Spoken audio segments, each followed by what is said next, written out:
Well, joining me now are the lawyer Rebecca Niblock. She specialises in extradition for Kingsley Napier solicitors, and also the American blogger Thomas Regan, who's been following this case closely. What's your reaction to this decision by the Home Secretary? Well, it's Tom Rogan, but my reaction is that it's basically a joke. I mean, the situation we've had over the last 10 years now, where this has been so prolonged, has been ridiculous. And frankly, from my perspective, what we've seen with this medical argument is an excuse on the part of Gary McKinnon to avoid facing trial in the United States, and an excuse on the part of the British government to make a populist decision rather than a policy decision which is in the best interests of the US and UK relationship.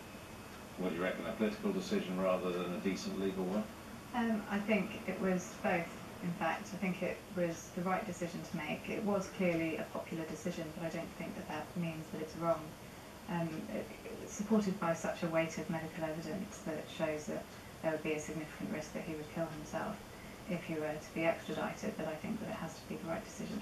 But the point has to be made that last week we saw the extradition of Abu Hamza, who was seriously ill. One of the other people who was deported also has mental problems. Why should they be deported but not Gary McKinnon?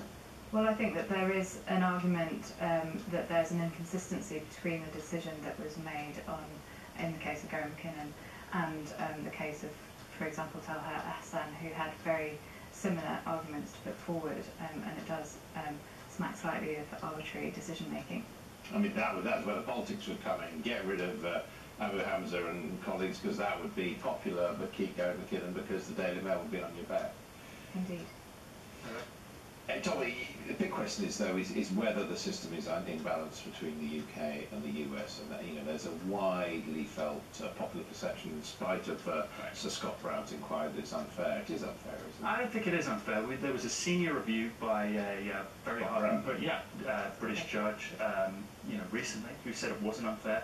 And actually, if you look at the facts, in the duration of this treaty, the United Kingdom has rejected 7 extradition requests by the United States. The United States has not rejected a single one. The facts speak for themselves. It's not unfair. Is that the case? Well, legally I don't think that there is much of a difference between the requirements between the US and the UK. In the UK it has to be reasonable suspicion, in the US it has to be probable cause, and there isn't much difference between them. I think the point where it becomes difficult is the fact that the US has such long tentacles that you can be prosecuted, you can be extradited for something when you haven't even left your bedroom in the UK, as happens in this case. I mean, it's also the case, I think, that while extraditions have been refused in the United States, more people have been extradited from this country than have been sent here from the United States. Isn't that I think that's right, yeah. I mean, in a sense, though, this whole issue of, whether people have visited the United States to commit their crime, I mean, in the cyber age, it's not really relevant, is it? I mean, it was computers in the United States that were attacked or penetrated. Right. I mean, this is the great legal debate, but I would make the argument that the internet was a proxy for a crime committed inside the United States. And part of my frustration here, and I'm pretty angry about it, to be honest, is that in some way there's this narrative that Gary McKinnon is just this slightly weird guy who went on looking for UFOs, but no harm was done. Often, this was just before 9/11. Had what he had done happened after 9/11 in terms of taking down the US Army, Washington District computers, that could have caused serious problems. Yeah, but you wouldn't want a mentally ill person to be put in conditions beyond that they could bear, would you? Well, the United States has medical facilities. I mean, it's ludicrous to me.